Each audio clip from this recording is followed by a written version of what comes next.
Señor Ministro de Trabajo y Promoción del Empleo, doctor Alfonso Graos Carraro, le reitero la bienvenida y agradeciendo su visita. Asimismo, el doctor Prudencino Vega, también hago un saludo a la prensa que está presente, a los compañeros dirigentes, ¿no?,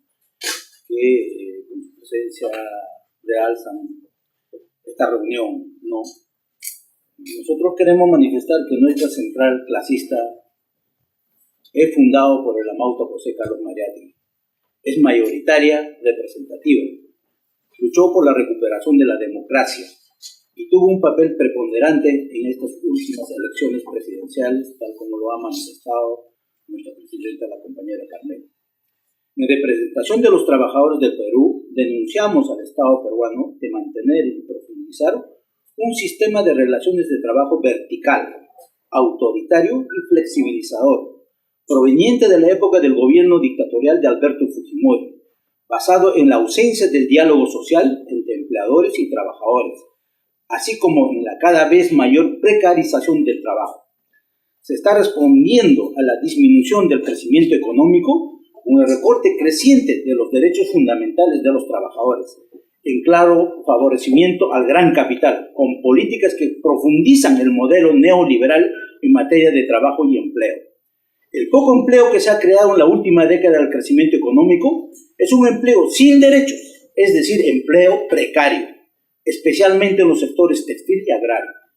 De otra parte, la política laboral de los sucesivos gobiernos se ha basado en el aumento del poder contractual del empresariado y la lesión de los derechos fundamentales a la sindicalización, a la negociación colectiva, tanto en el sector privado como en el sector público, mediante el abuso de contratos temporales y de la tercerización que implican a los trabajadores sindicalizarse, que impiden a los trabajadores sindicalizarse. Lógicamente, esto ha ocasionado una drástica disminución en el número de convenios colectivos firmados. Como herencia de la política neoliberal de la dictadura de la década de los 90, continuado por los gobiernos de Toledo, García y Humala, en el 2013 solo se ha celebrado el 29% de convenios colectivos que hace más de 3 décadas y media se habían pactado. En 1988 se celebraron 2.441 convenios, en tanto que en el 2013 solo 722. El pico más bajo de la negociación colectiva se dio el año 2003, cuando solo se registraron 317 convenios, equivalente solo al 15% de los convenios de 1988. En la administración pública, desde el año 1950, se prohibió la negociación colectiva de incrementos de remuneraciones y de condiciones con incidencia económica, lo que ratificó en 1984 con el decreto legislativo 276 en el gobierno de Belaúnde y posteriormente los gobiernos de García y Humala. Establecieron similares prohibiciones en cada una de las leyes anuales de presupuesto que promulgaron desde el año 2006 hasta el 2016. De igual forma, la 58ª disposición final de la Ley de Presupuesto 29951 del sector público para el año 2013 viola el derecho constitucional a la negociación colectiva de las empresas estatales del ámbito de FONAFE. Es más, señor ministro, el gobierno de Humala se expidió la Ley 30.057, Ley de Servicio Civil, que prohibió en forma permanente la negociación colectiva de condiciones remunerativas, restringiendo la misma solo a condiciones de trabajo. Pero queremos expresar que gracias a la lucha de los trabajadores peruanos hemos ganado 2 acciones de inconstitucionalidad contra tales leyes de presupuesto y contra la Ley de Servicio Civil. Así, el Tribunal Constitucional peruano ha dispuesto que deba de permitirse la negociación de condiciones remunerativas y otras de contenido económico, que todavía debamos de hacer efectiva dicha sentencia en la práctica nacional,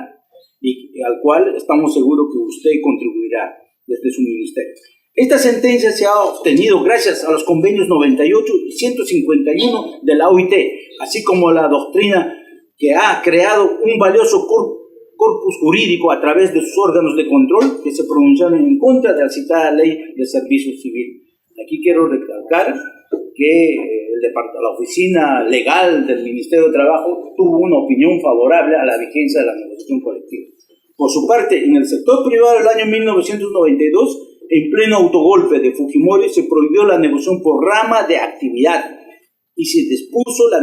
la renegociación de todos los convenios colectivos vigentes. Además, se estableció el despido sin causa, a cambio de una indemnización, a la vez que se facilitó la contratación temporal de trabajadores, lo que ha llevado a que en el momento 3 de cada 4 trabajadores registrados en la planilla esté contratado a plazo fijo, además de mantenerse por más de 30 años el régimen de contratación temporal para empresas que realizan exportaciones no tradicionales, que les permite mantener a todos los trabajadores en forma permanente bajo contratos temporales. La misma contratación temporal la utiliza el Estado peruano en la administración pública, donde se mantiene a más de 300.000 trabajadores en el régimen de contrato administrativo, CAS, Decreto Legislativo 1057, que implica ser contratado a plazo fijo por unos pocos meses y con renovaciones sucesivas, anulando por completo la posible estabilidad laboral, además de los derechos recortados. Aquí queremos nosotros solidarizarnos con la lucha que viene sosteniendo los trabajadores del SUNAFIL. Está la secretaria general, en el cual nosotros también pedimos que se atienda las demandas, porque no puede ser el caso que el ministerio, donde permanentemente se tiene que fomentar y cumplir los pactos y convenios, se violen al convenio colectivo de los trabajadores del SUNAFIL. Segunda parte, el Decreto Supremo 03 de 2014. El día 21 de noviembre se expidió el Decreto Supremo número 013-2014, que define la situación económica aplicable al despido colectivo. La norma establece que para el caso de cese colectivo por causa económica,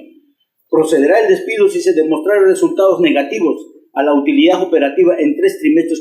consecutivos y ya no en 2 años, como lo venía aplicando el Ministerio de Trabajo. Esto implica un relajamiento de los criterios para proceder a los despidos colectivos por causa económica, que ahora podrían ser autorizados a producirse resultados negativos al interior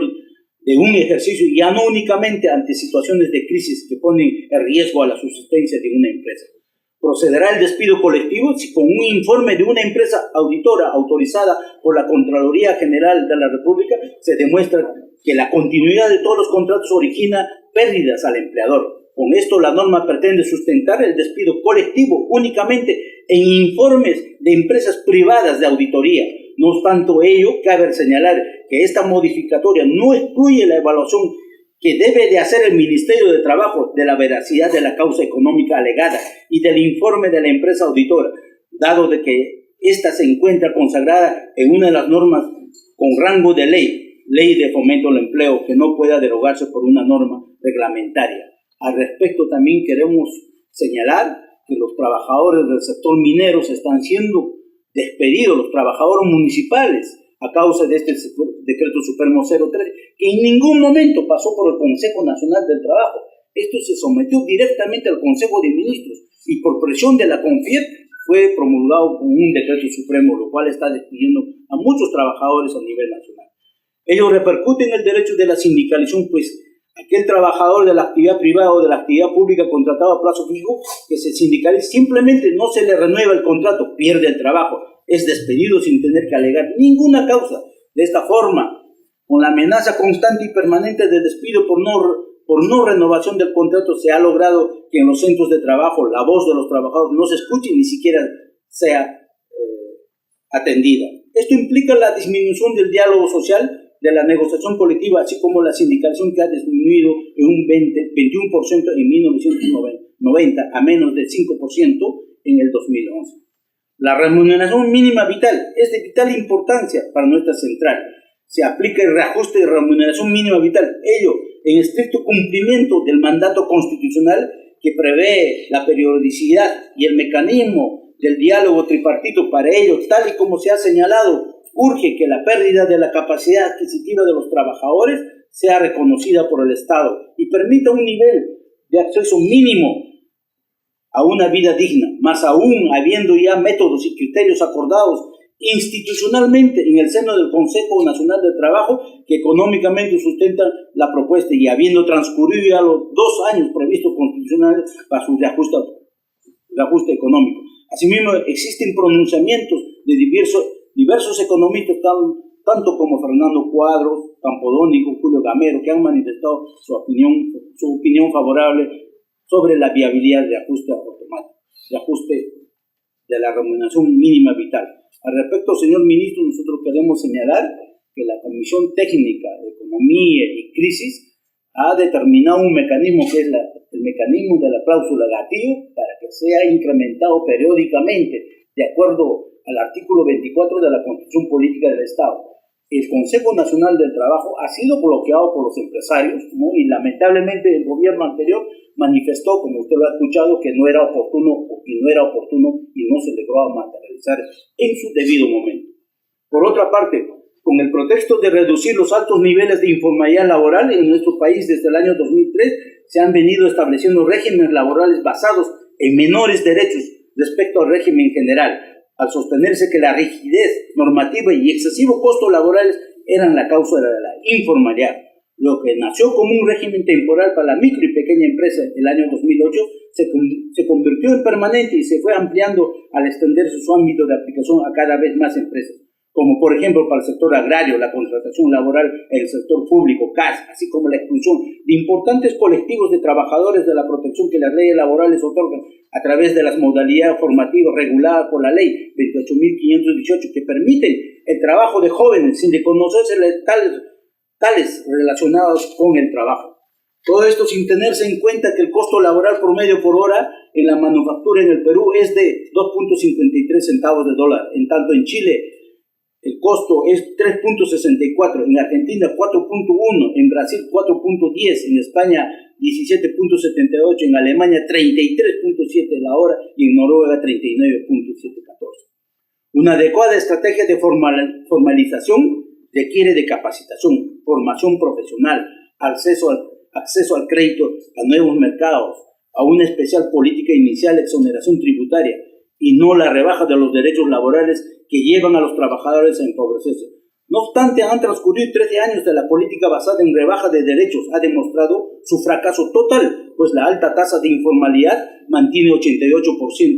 en microempresas, 44% en la pequeña empresa y 16% en la gran empresa. Esto tiene su correlato en la baja afiliación al seguro de salud, que solamente 63.6%, y que solo el 47.5% cotice a un sistema de pensiones. Esta política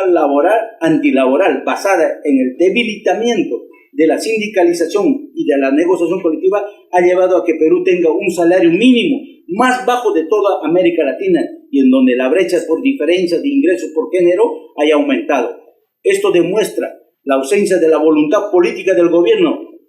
para mejorar la situación de los trabajadores, como la ausencia de los mecanismos de determinación salarial para el conjunto del sector asalariado. Aquí queremos señalar también, señor ministro, que la reunión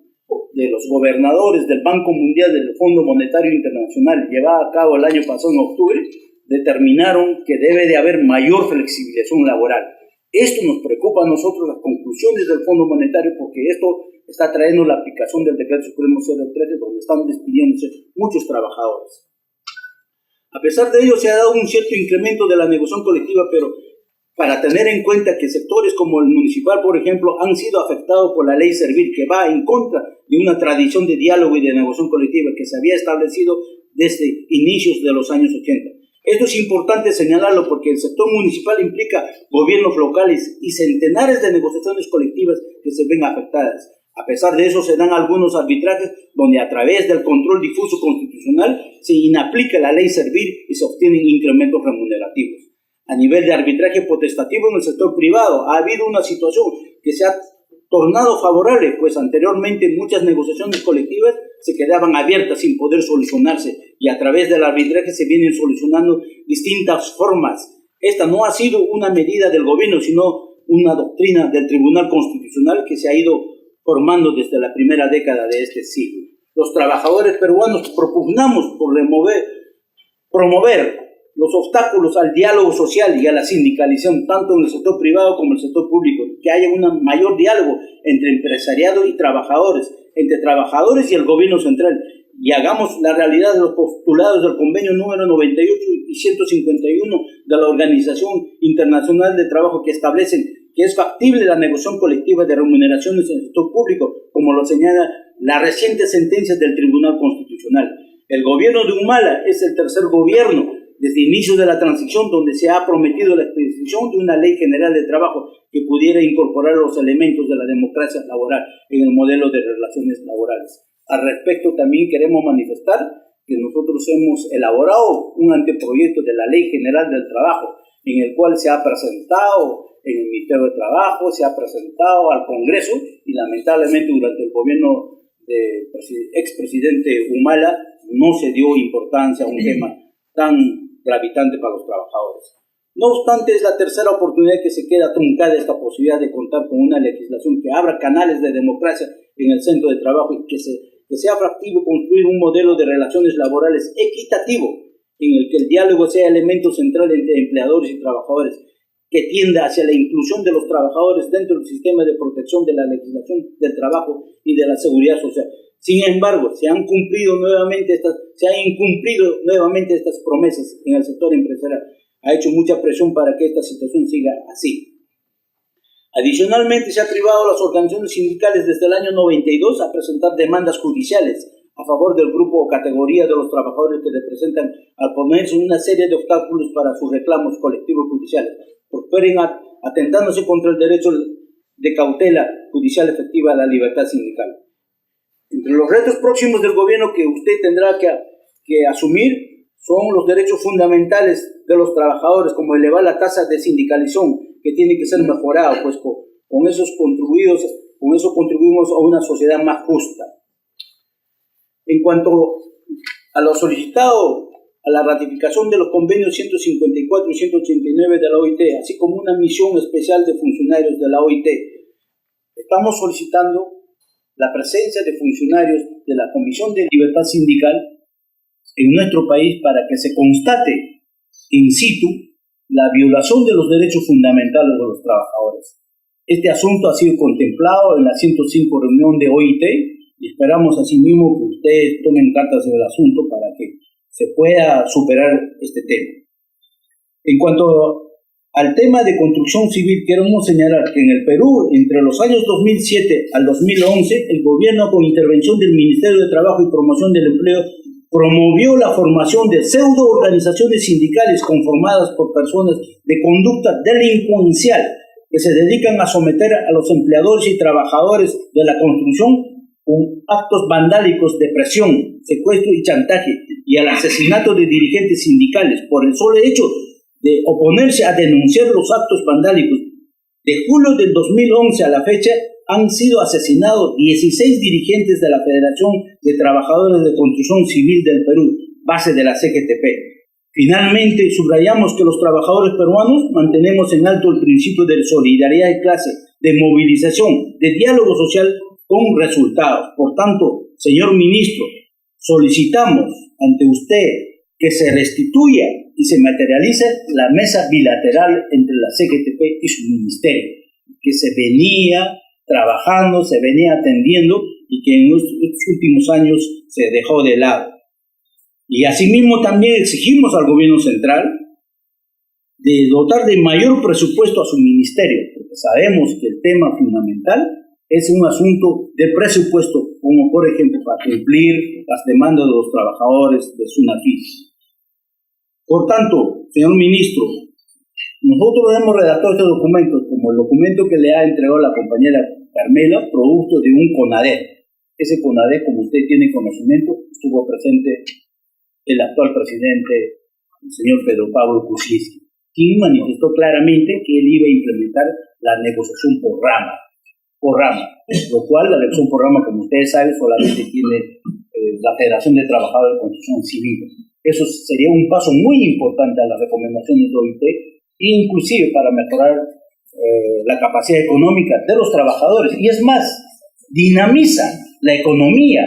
de nuestro país. En estas etapas de recesión, nosotros lo que demandamos es que haya más dinero para los trabajadores. Porque cuando hay dinero en el bolsillo de los trabajadores no nos vamos a Europa, no nos vamos de paseo a las Islas Canarias, por ahí, ¿no? Los trabajadores gastamos acá en más alimentos, en más educación, dinamizamos la economía. Y por eso para nosotros es muy importante que se instale la mesa de trabajo y que se respeten derechos fundamentales de los trabajadores. Negociación colectiva, derecho al trabajo, derechos de huelga, derechos de sindicalización. Muchísimas gracias.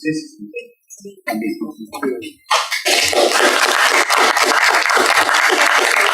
Y hago entrega, señor ministro, de acta, la agenda laboral, una firmita acá, hago entrega, todos los puntos que he manifestado están ahí sustentados técnica y legalmente. Esperamos que nos atienda lo más antes posible en la mesa de trabajo. Muchísimas gracias.